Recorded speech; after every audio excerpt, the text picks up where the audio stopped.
About 4 or 5 little things that we were already talking about that you might see tied together in a different way, since you had over the weekend to come to your to meditate on some of this.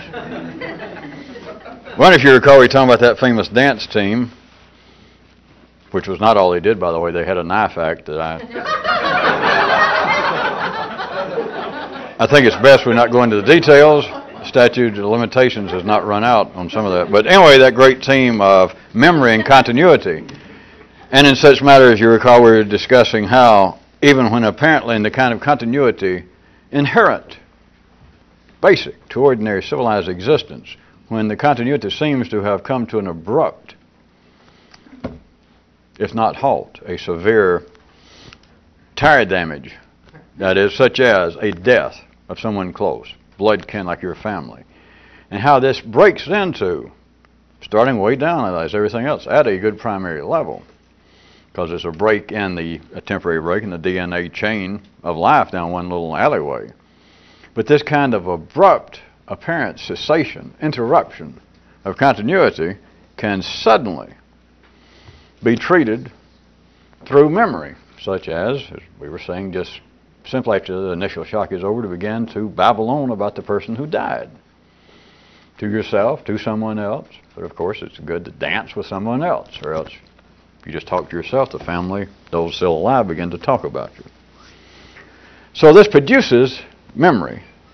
As we were saying, just ordinary memory helps support a kind of instant, otherwise unavailable continuity, just out of almost nothing. Much better than any kind of cheap magic act. Just there it is. That you were in shock, the continuity that life has really reached an impasse. I just don't think I can handle this. And somebody says, yes, but we should remember the good times. And then suddenly, there's a treatment available through memory. Well, I was going to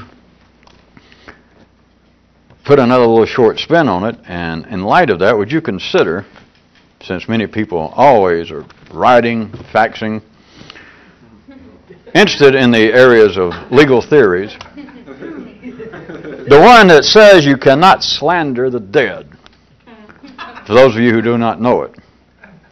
And, of course, we're not interested in any kind of academic discourse on the law or any other subject. I'm just using this because it is very common. It was hanging around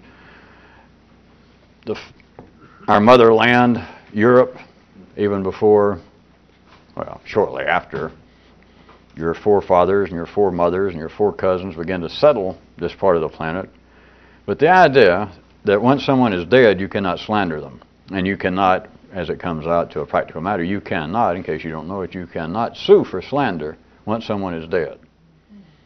Now, you can say anything you want to 2 minutes after they're dead, because the dead have no rights of action against slander. It is just simply put that you cannot slander the dead. That's a legal, it's known as a legal theory. It's an operational truth in American, Western, Anglo-Saxon common law jurisprudence. Now, consider in a certain way what this reflects, because everything, that, economics, weather forecasting, the change in year models of automobiles, it all reflects, of course, something. The kinds of things not normally seen, the kinds of things that the ordinary intellect has no need to see, would not furnish any sort of meaningful fuel. But consider this in light of what we're talking about. Inasmuch as you can't slander the dead, in the parts of the world that are the avant-garde of life's intellectual movement via man. It's not true all over the world, which is not really the point, but I'm just pointing out that in the areas where it is, they more and more fall into line. They just suddenly decide, hey, let's change or codify our laws in a certain way, and they all become more and more like everyone else's, more and more like the Western world.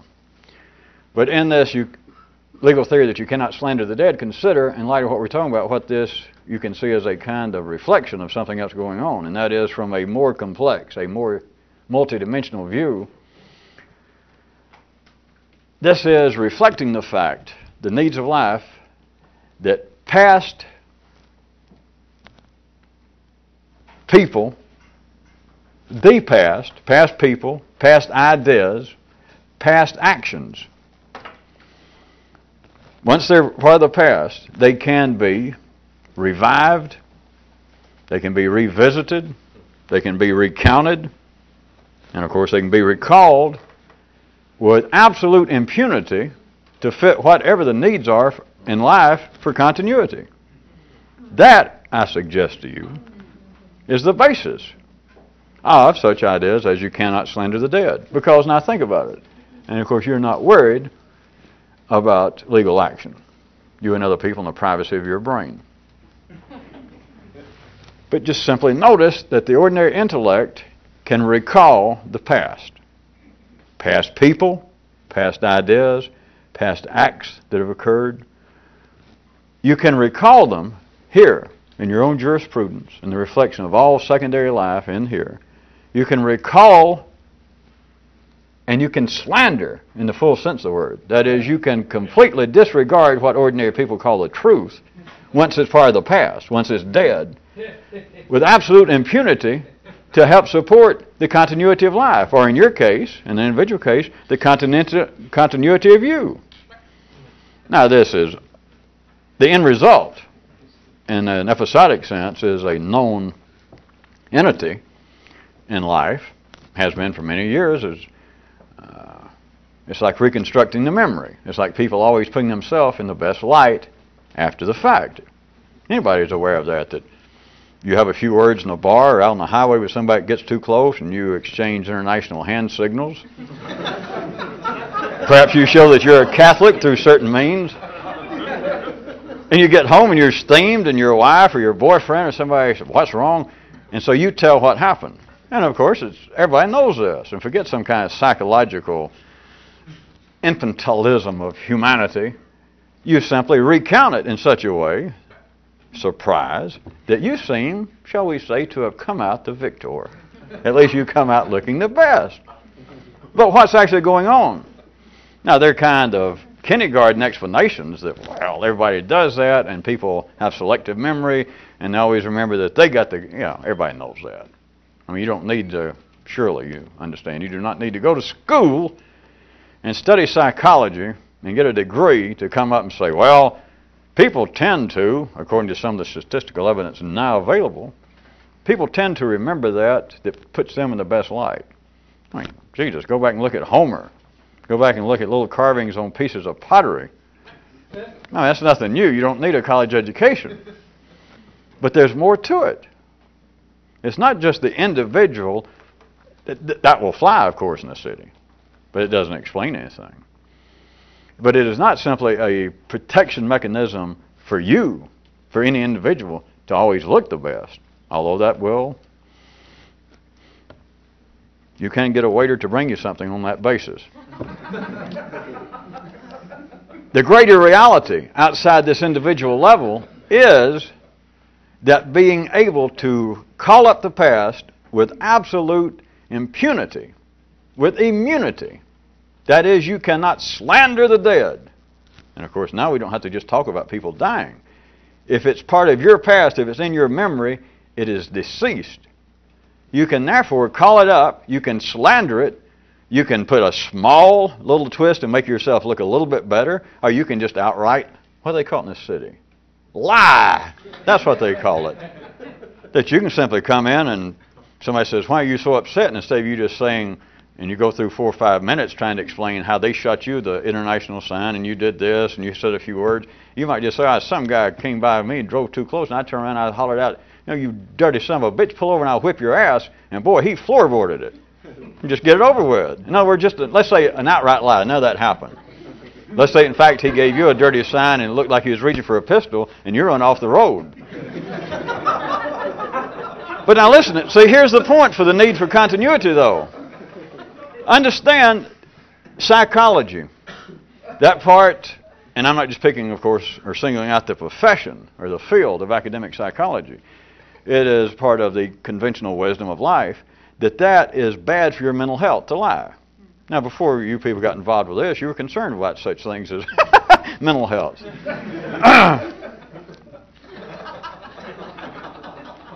That is an accepted fact that there are certain things you shouldn't do. I mean, people tell their children, don't lie.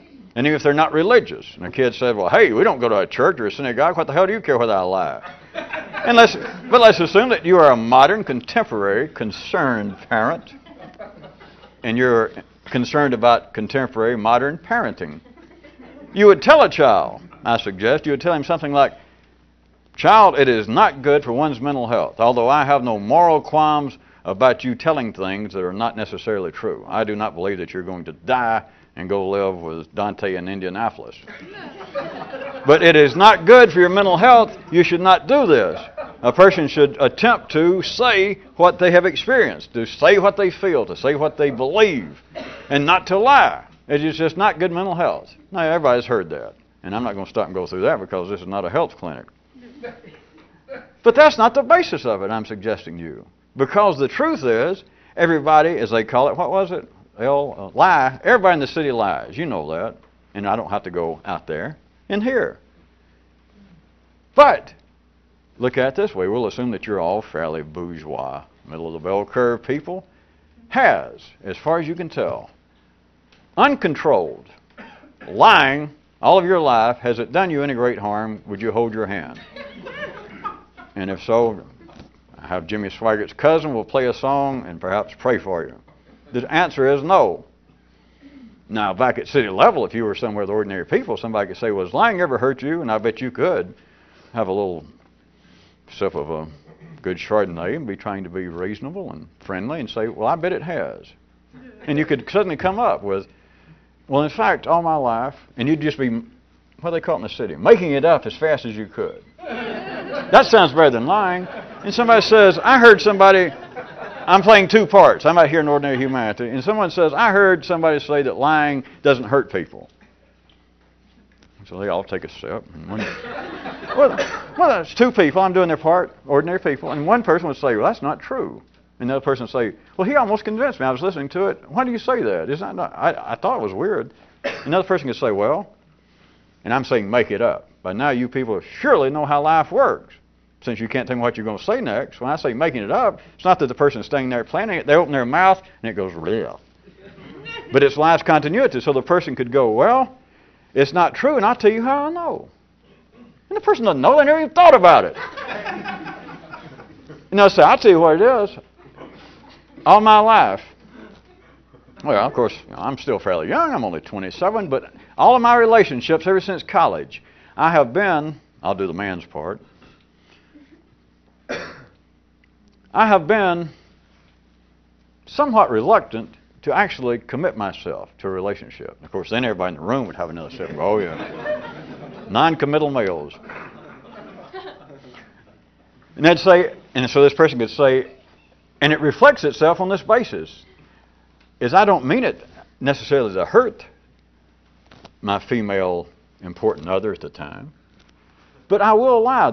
She'll say things to me. My last girlfriend, you remember the one back in college, right? College? I lived with her 4 years. We had so much in common. But every time she'd say something like, my family wonders, am I finally going to settle down? Is this going to amount to anything? Are we going to get married? And I would lie. Not because I wanted to hurt her, and I wasn't trying to fool her, but it's like, I don't know, I couldn't commit. And so it's not good. Whoever told you that's wrong, because lying, even when you don't intend it, it wasn't really to help me. I would tell her, yeah, we will. We get around to it. Wait till I get a better job, or wait till you finish school. And they would say, perhaps me lying has not put me in a mental hospital, but it has adversely impacted. That'd be good for another sip. It has adversely impacted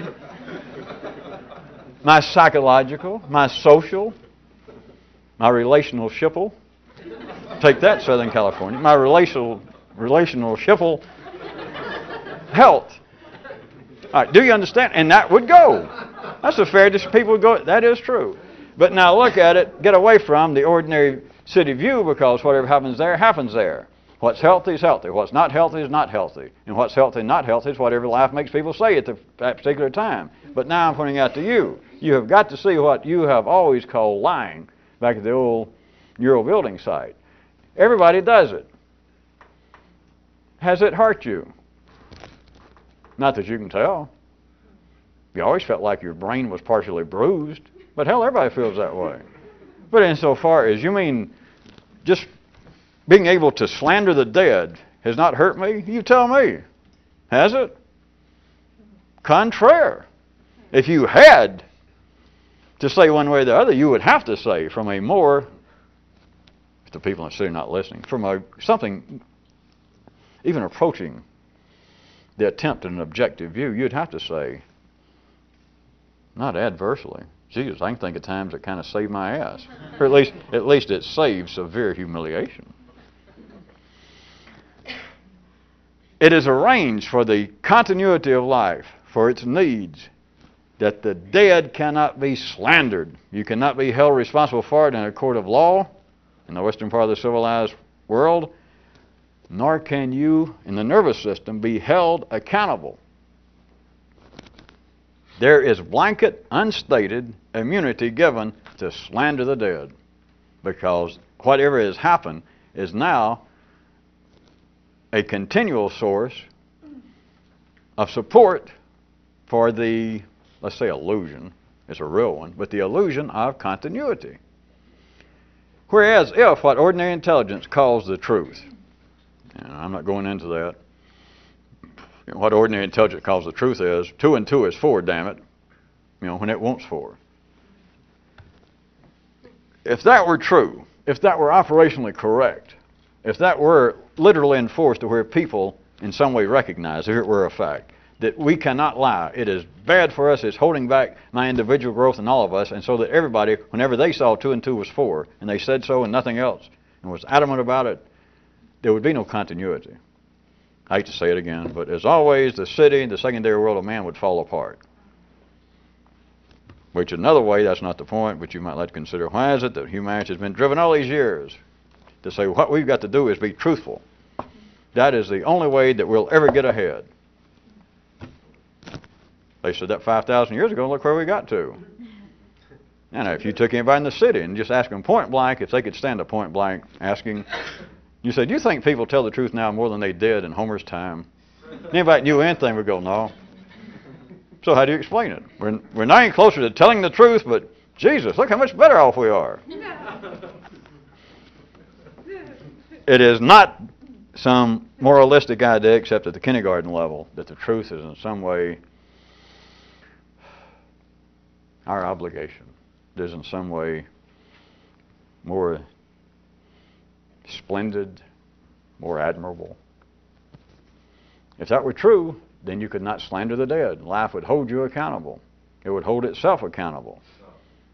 But it's not, because the past has got to be able, past people, past events, the past in toto has got to be open to absolute, unbridled, unconditional slander. That is, being able to recall and recount it to yourself and to others in whatever way that life needs right then to keep up the appearance of continuity.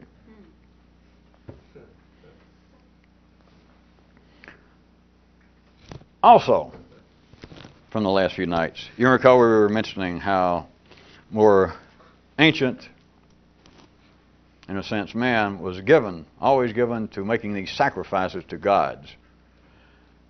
Either something that was primarily, something that was already of intrinsic, indigenous value to him, or something that he had made into a valuable asset, a piece of art, something he had done. Can you see that life makes the ultimate sacrifice for man, through man, in man's name, when it gets down to the real fine point? It makes the ultimate sacrifice. And that ultimate sacrifice is simply whatever is needed at that time to keep up the continuity.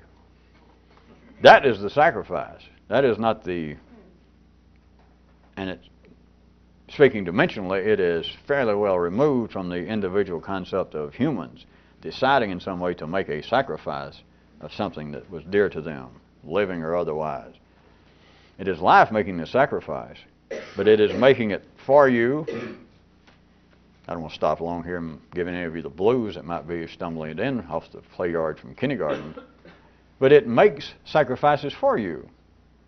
And of course, I assume you understand, I'm just pointing out the obvious. It never asks you if you'd like to. It does it for you. It does it through you, and the one that catches all the crumbs off the table is, if none of that seems apropos at the moment, it will make sacrifices, are you ready for this, in your name. It will call up the PBS station without checking with you. I'm not sure I want to go into this because some of you will be able to do it yourself. And rather than making you go there, maybe you're out of town, maybe life's in a hurry, who knows what. Life will make a sacrifice in your name. And again, surely you won't get upset, but do note, it does not check with you. It does not say, may I do this? Or perhaps you'll be out of town when they have the little fun drive next week, and so I just wanted to check with you. See, life does not have to do that. I know this may come as a shock to some of you, but life does not have to do that. Life continues to make sacrifice, real sacrifice, not pottery, not part of the new corn crop. It makes real sacrifice. And it doesn't matter what it is. There's no need to even go into, well, life made me sacrifice this, or is that what you mean? Forget it. Life is making the continual sacrifice at all times, and it's simply whatever is necessary in man, through man, in your name, to support continuity. The last time I've possibly given you the blues in this paragraph, life doesn't give a damn what you think. Forgive me for saying it. Life is not going to worry if it calls up its local PBS station and says, $5,000 and it gives your name. You'll have to trust me. Life, I'm going to say it does not. The thing is it cannot. But life does not give even a second thought. It doesn't think whether you've got $5,000, whether you ever watch PBS, whether you are going to agree to it. And it certainly doesn't worry about whether it's going to do it, and then later you'll come along and go, wait a minute, I didn't do that, I'm not going to pay. Life doesn't have any concerns like that. Life will continually make whatever sacrifice. It could be small, it might not be $5,000, and of course it might not be money at all. But it is continually making the ultimate sacrifices. It makes it for you, it makes it through you, it will even make it in your name. And the sacrifice is simply, at any given moment, whatever life needs along your little tributary in the way of supporting continuity. Whatever it is, don't worry about it. You don't have to worry about progress. Life will sacrifice. I mean, life's big that way. Except at the three-dimensional level, I got to point to you again, the sacrifice that life is continually making is for you, through you, or, if it's in a hurry, it simply does it in your name. So I assume you do see that, in a sense, life does not have to sit around and hesitate or to try and find its bank statement from the MasterCard and wonder whether it can afford it. Whatever the sacrifice is, life will make it. For you, through you, or in your name. And not worry at all. It has no concern. It's not because it's hard-hearted. It can not have any concern. I thought you might like to consider some of that in light of people wanting to make sacrifice and how life drives men to talk about after the fact or to theorize about what it might be to make some sort of sacrifice. It's just a hobby, that is, talking about it, because life is making the sacrifice at every moment of what it needs. It does it for you, through you, and in your name. Not totally unrelated to that was something else we were talking about, and that was about how everyone is made to feel/believe. Give you an easy place to start. That's like having 2 feet. Wait a minute. Do I feel this way or do I believe this way? Well, you don't know yet. I hadn't even finished the sentence, but at least we're on firm ground. How life makes everyone feel and believe as though you owe it a great debt. Don't make me rehash everything we talked about a few nights ago. You don't have to use moralistic, religious terminology. You simply have got to feel it. Not because I say so, but if you're just sane in the middle of the bell curve and a good old person standing there upright, clean, shaved, bathed, in the arbitrage queue, then you feel as though, you think as though, that I owe life a great debt. You don't ever have to use those words. See? In the same way that life does not have to call and say, may I contribute X amount of money in your name. It's just efficiency, don't you see? That life does not have to check all the time because it knows what you're prepared to do. Well, I didn't know I was. See, it's surprising, but it works out. Well, I didn't at all plan to die here at the age of 32, but that's okay. You know, I can say, well, I know you didn't mean to, but, you know, that's all right. Bingo. And you think, well, that's true. It did not require my planning. I didn't have to think about it. I didn't have to be prepared. Or I didn't plan for my business to go belly up. You know, I didn't know that life had decided to sacrifice me and my business and all my investments. Well, it's efficiency. Think about if you had had to know about this and think about and worry about how can I do this without going nuts. Life just, it takes care of it. So you do not have to say in some way, even to yourself, about a debt, but all of you simply,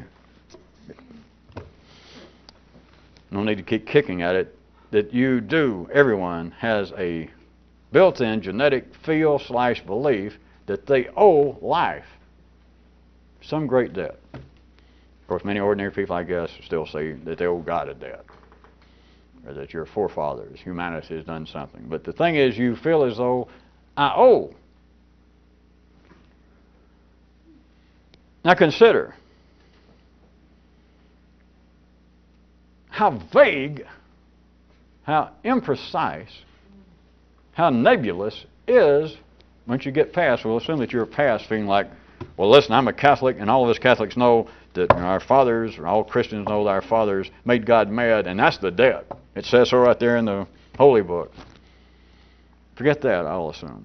There's just this feeling outside, completely outside any religious structures, that atheists will admit it, that I feel as though I owe something. I owe a debt of some kind. Then they can babble on about what.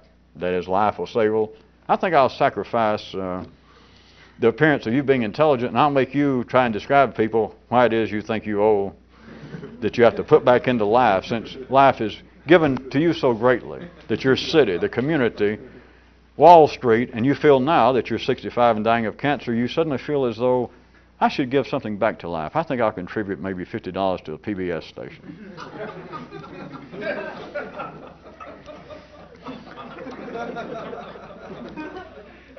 This debt, outside of any religious confines and descriptions, we'll assume that you're past that you're freed from some of that, at least enough to hear me. The feel of this debt is so imprecise that it's impossible to pay it. You don't even know where to start. Now, people try, but I'm talking to you people, assuming that you are thinking a little bit outside the city limits. You can't really find a place to begin. And yet the debt, the feel of the debt will not go away. Does anyone see the efficiency in this? Vis-a-vis continuity. What if, and of course this does happen in life, there are people, they are not in the majority of life, but there are people who would hear some of this. And they would almost, without exception, I can't think of an exception be worth repeating to you, would be what would still be called, I guess, religious fanatics. Because they would say, wait a minute, you are wrong. It just shows how far removed you are from the will of the gods.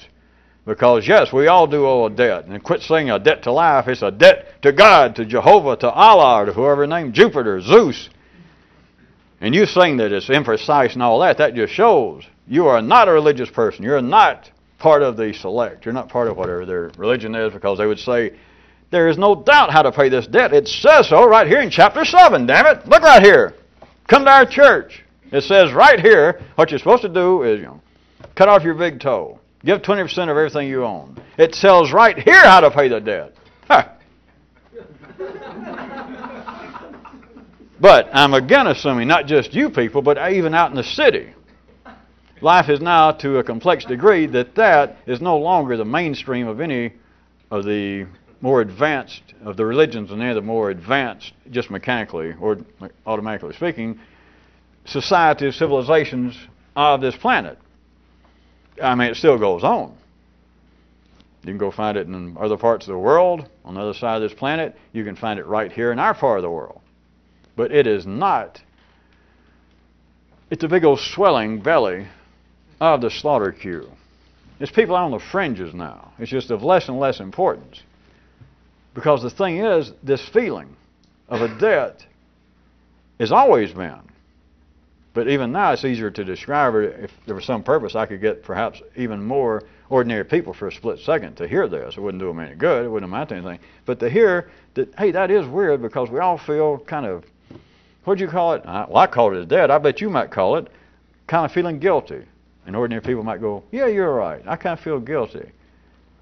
And so what you're saying, yeah, because this feeling of owing life a debt, as you called it, you understand I'm doing both parts again, then ordinary people might say, what you're calling a debt, this kind of feeling of guilt, and you're saying it's imprecise, hey, that's pretty good because the truth is, as Papa Freud pointed out, amongst others, that we have so many of these traumas, bruises in our psyche that have been repressed down to an unconscious level that it is almost impossible, now that you put it that way, or it makes it real hard to find out how to start, what'd you call it, repaying the debt. It's like, how can I expunge myself of these hindering, unprofitable subconscious emotions? Which is all right, they could say that, but do you hear me? Forget all that, because it's not personal. It doesn't matter what happened to you, unless you're ordinary. And boy, then, it really matters what happened to you. Pardon me.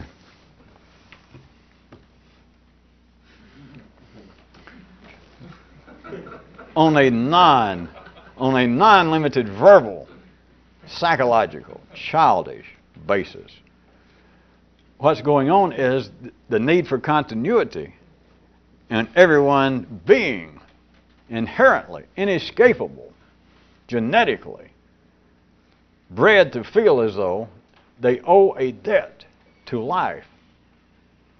And then the debt is so inspecific. The bill never actually comes and says exactly what you owe or why you owe it, what you got for it. It is just so imprecise. Forget paying it off, you can't even start. But many people, they make those little stumbling steps. They go to church. They think, well, I will try religion. Or I'll try to be nicer to my mother. Maybe I'll go back and make up with my old sister or my brother. Or I'll just do charitable work.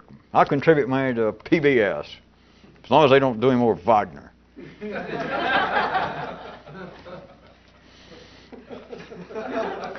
As long as it is that nebulous,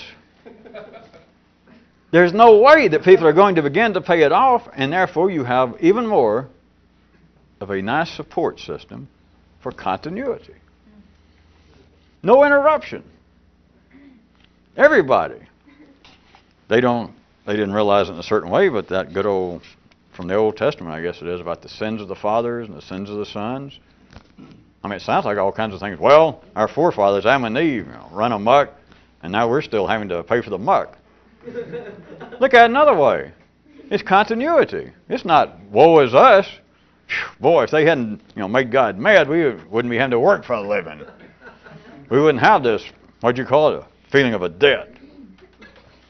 If it wasn't for that, you wouldn't have any feeling, because you wouldn't be here. Not as things are arranged now, because the continuity would be interrupted. A little specifically, I can't resist, because it is so much now a part of the secondary operations of the wiring system, the human nervous system, of being tied to psychological explanations of what I'm talking about right now. Think what life has done in its efficient way, because we're certainly not attacking life.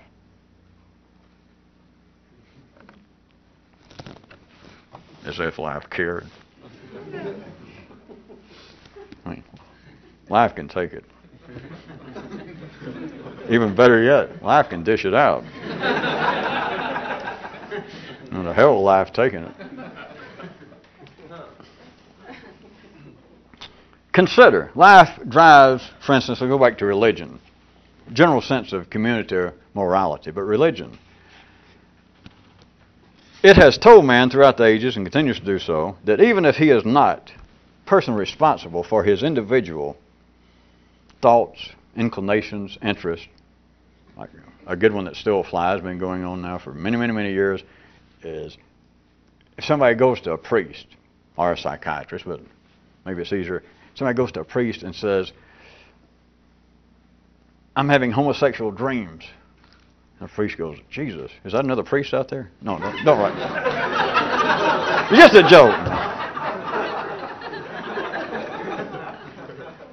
Let's take general Christianity's general idea about such as that.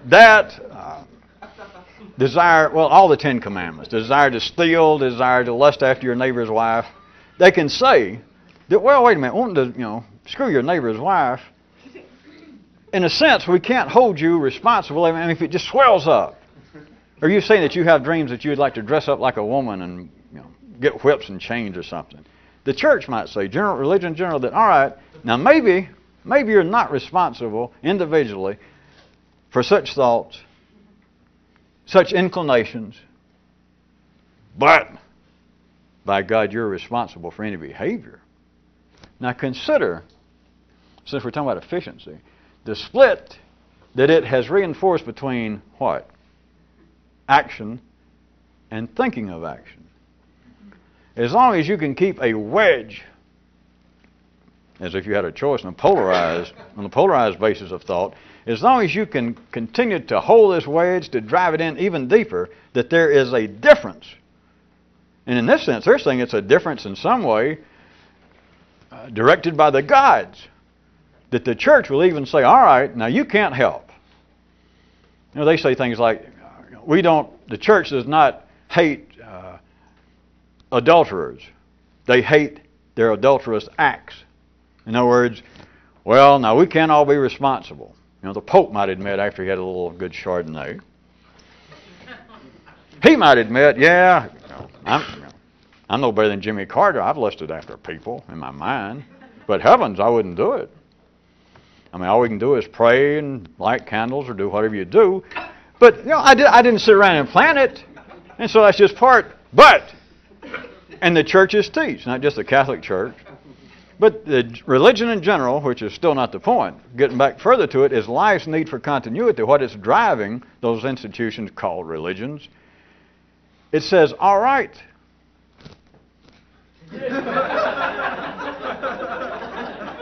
Even if you're not individually responsible for having these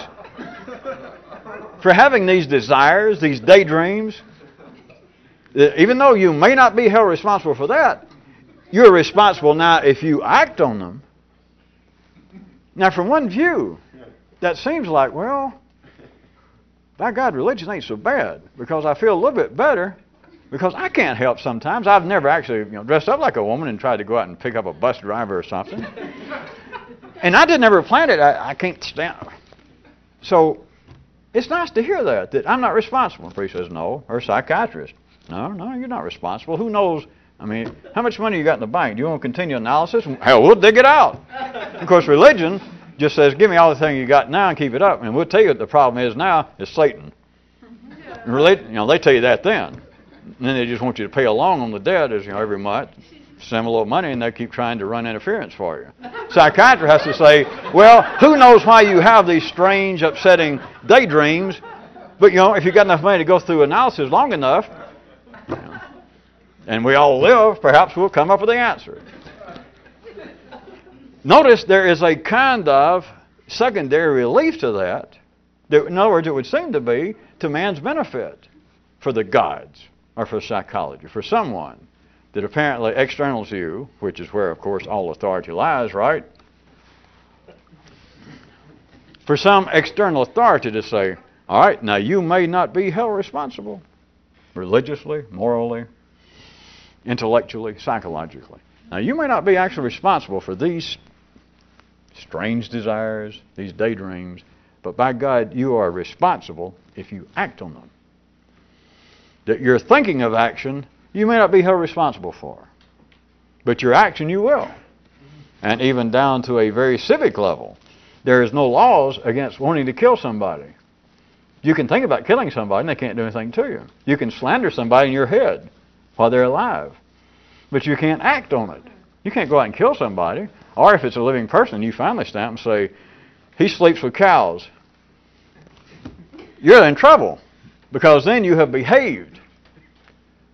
Consider the efficiency of keeping a wedge driven to continue to reinforce the division between thinking of action and action, because apparently it's going to hold you responsible for one thing and not for the other.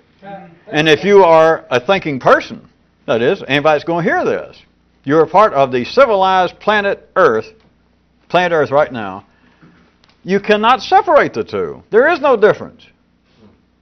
Of course, there is a difference from the ordinary view of whether you're thinking about killing somebody or doing it. But insofar as there is some profitable way that you're going to divide this, that it should be divided, that the gods recognize it, that, well, for whatever strange reason that they could come up with, the gods, they let these kind of naughty thoughts go into your head. And so the gods are probably not going to hold you responsible for these little naughty thoughts.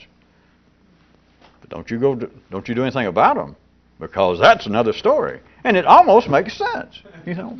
And as I said, it's almost, from certain views, a relief. Whew. Do you understand? It's as though, well, someone told me a joke here the other night. A combination of Godzilla and Lassie. They'll rip your arm off and then run to get help. It is life saying, oh, have naughty thoughts. It's like life patting you on the head, and then you try to act on it, and it just slaps the piss out of you. That is continually, it's pat, pat, pat, you know, boom, boom, boom. Any feeling that I'm going to get out of this debt, forget it. There is no way out. There's no psychological way out. Analysis won't take you out. Never. As you know, it's not an attack on any of that. But it's not the basis of religion. It's not the purpose of religion, of morality, of psychology, to stop this. Contraire. You've got to be able, of course, see outside the flat landscape of the city to see that the very things that life is saying, don't do that. It's like patting you on the head, like, well, that's all right, you're not responsible for thinking that, but if it's not slapping you around for doing it, it's slapping around somebody for doing it, and you're aware of it, that I could be the next one slapped. But it's saying, well, you know, you might be responsible for what you think, but you know, if you act on it, everybody knows it. Just think, what are you going to do with that? There is no way out. No way. Continuity is served. One other thing, let me just reaffirm, we mentioned this the other night. It is just beautiful, is literal financial debt. In a sense, in the modern world, which again is about, encompasses this whole planet, but literal debt, if you can see it, is just one of the most outstanding architects and support systems of continuity. Just literally, of month after month, ordinary people staying in debt, that they live just off charge cards or floating checks. Think about it. The continuity, the feeling, that at least you know you're alive. At least you know it's another month because you figured out, and there is that dreaded Visa card bill. It's like life. It's bad enough, in a sense. Not an ordinary sense, of course, but it's questionable enough from a certain subversive sense to be having to put up with being born with a feeling of being in debt, and it's so imprecise that you can't even start to pay it. I mean, that's enough. And then it's like on top of that. Don't make me say that life is perverse. You don't know the difference between perversion and efficiency. It's like that wasn't enough, and so then life started collecting people up into society, started having the division of labor, monetary systems, the next day, debt. So then it's got like even a fallback position. If somebody somewhere, if their nervous system in some way thought, what the hell, I don't know life anything. I mean, it's bad enough I'm here. I don't owe anything. He goes to the mailbox and goes, oh my God. Even if that were to happen, then this poor little creature that might have thought he was doing something smart, he is about to, if he could do this in some meaningful way, slip off his moorings and to float off into a swampy area wherein he would find no great joy. Even if he were to try to do that, he would be snapped back closer to the dock, closer to the proper sailing and shipping channels by every month having to pay off something. Literal financial debt is just a masterstroke of the feeling of continuity. As long as I'm in debt, I know I'm alive. Is it right or wrong? Well, I made another month. How do you know for sure? Are you in some way in touch with the gods? Can you feel the great cosmic emanations? Nah. I got this month's bills, and I'm looking at them, so I know I'm alive. Concerning the debt, how about this feeling? How about a query? All right? As long as it doesn't hurt. Do men actually owe life? This debt, I assume all of you can feel the reality behind the words I'm using. This debt, is it actually owed to life?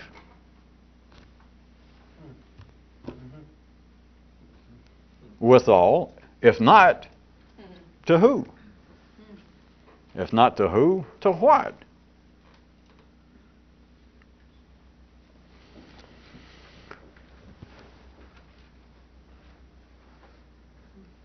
I don't guess anybody likes to have a open-ended query, so. Just a passing thought. If not to life, if not to who, if it's down to if to what, how about, is there a possibility of some other dimension wherein they service the lesser ones? All right, like other universes, I guess, for you science fiction. That some other place, and they service this one.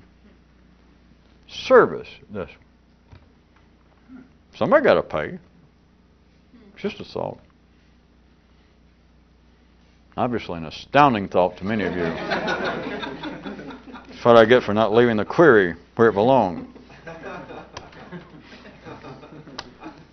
Could you also consider, in light of this, that would only be an intentional revolutionist that would purposefully try and loosen the grip of memory in his or her own case, to help loosen that grip, and thus willfully interfere with your own individual tributary of continuity running through your nervous system, because that is what it would do from a city view. Who else would do that? And don't point at each other or yourself. I'm not expecting any greater response to that than I was to my false stuff in responding to my own query. But from any reasonable, from any up-to-date, I don't guess we can be reasonable view intellectually, who would try and loosen the grip of memory? And as always, we can't really describe this in ordinary terms, because if an ordinary person tried to do this, if you just took literally what I'm saying, as you know, based from an ordinary view, a person would be making themselves nuts. They would be taking themselves out of the mainstream of life. It would not be profitable. It would just be suicide. So that's why I say it would have to be, whatever the hell it is, a willful, an intentional revolutionist would have to be purposefully trying to do it, intend to do it. But notice, from any ordinary view, to say to loosen the grip of memory, if we took an ordinary intellect, just plucked somebody out of the city and said, hey, this would be a benefit if you could loosen the grip of memory on you. Well, that's insane. That's probably charitable to call it insane. If they said, are you actually saying if in some way I could weaken my memory? Loosen the grip. All right, loosen the grip. Is that what you're saying? And that in some way would be beneficial? Not hardly. But an individual here and there that might be able to hear this might fall upon under the wheels of my suggestion that an intentional revolutionist might purposefully try and loosen the grip of memory. I know it sounds weird, but I can make it sound a little less weird. How about giving up all the ordinary debts? That's not all of it, but just at least I leave it sounding two off of your walls. If you gave up debts, I think it was dear Kyrut not too long ago pointed out that if a man forgot his debts, he would have about forgotten his memory. If a man lost all of his debts, he'd have probably lost most of his memory. Because what do you think about at the ordinary level? But just what if you could forget the general, vague thing of owing life? How about the specific debts that everyone knows about? The way you talked about your mother, the way you cheated so-and-so, the way you've lied all your life trying to appear to be more intelligent than you are. Oh, I still like that one too. If you can lie and appear to be more intelligent than you are, then think about the crowd with which you're running. Yes, I am the first among equal skunks, or I'm the first among equal, bladder brains, or at any rate. What if you could just at an individual level of all the things that you seem to be in debt, all your regrets, all of your guilts in life, what if you could simply turn them loose? Well, wait a minute. People go and spend thousands and thousands of dollars and go through analysis for that. Right, but it doesn't work because it's not supposed to work. I'm saying that individually, that perhaps a real revolutionist, perhaps, would intentionally loosen the grip of it, because what it would be doing, which again would be unacceptable on a mass level in the city with ordinary people, you would be directly, therefore, remember where we started tonight, the dance between memory and continuity. If you begin to loosen the effect that memory has on you at the ordinary level, if in some way you could begin to ease, if you could begin to diminish, not through some kind of rationalization, if you just knew how, if like there was a drug or a pill that I could slip you, and I told you what it was, and so you went ahead and willfully took it, and I said you didn't have to, but you took it, and sure enough, all the power of the past became subject to diminishing effect on you. Everything else being equal, if this were to happen. Do you understand that that would directly interfere with the continuity that seems to run through you, that ordinary people would say, well, that is me. I mean, it's my personality. It's the sum total of my experiences, good and bad. In other words, I am carrying around this big old tow sack, and it's not full of cotton or rocks. It's full of me. It's full of memory. It's part of the continuity of me. What if you could willfully take something and it would begin to diminish the effect it had? Not wipe it out, not in some way do damage to your brain, but that its effects were lessened. It would directly interfere with the continuity that keeps people being themselves. So who else but a maniac, a revolutionist, would do anything like that? Be sure and get that off the tape. Just make it say revolutionist. Right-thinking person.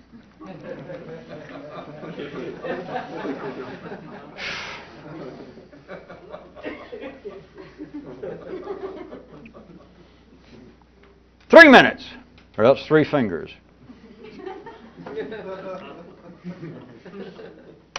All right. We'll do a 3-minute coda. Take it out. How about this? There is a certain kind of energy. And there's a certain amount of this certain kind of energy available in each person. It is usually called seriousness. Now this is no more metaphorical talk. We're down to the serious side of chemistry, health, decency, in the Albanian way of life. There is a certain kind of energy which each person only has a certain amount of, normally, usually called, it can be called other things, but it can always be brought down to this, to seriousness. And you can either spend it, apparently, on life out there, along with, in conjunction with, its apparent effects on me in here, or you might, somebody here and there might be able to begin to use some of that in the pursuit of your own private, and I mean private interest.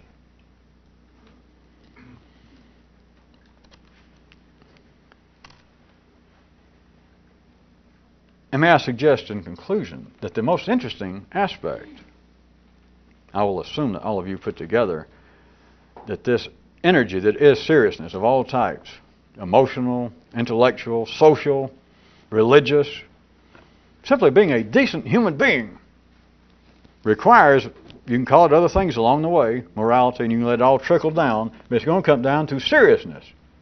The debt we all owe to life is a serious business. When I said that you can either spend this, and it's only a certain amount that everyone has, you can spend it either on life out there in conjunction, connected to, along with, its apparent effects on me in here. I'm going ahead and assume, since we only got one finger left, that all of you understand that that is the normal expenditure of these funds. The other possibility, though, is to find some way that you spend it, you use it on your own private interest. The interesting thing I was going to conclude, it all ends up costing the same. Thank you, thank you, thank you. Be sure and get that off the tape about that maniac. Make it, like, well, you clean it up like right-thinking person, decent people, intellectual.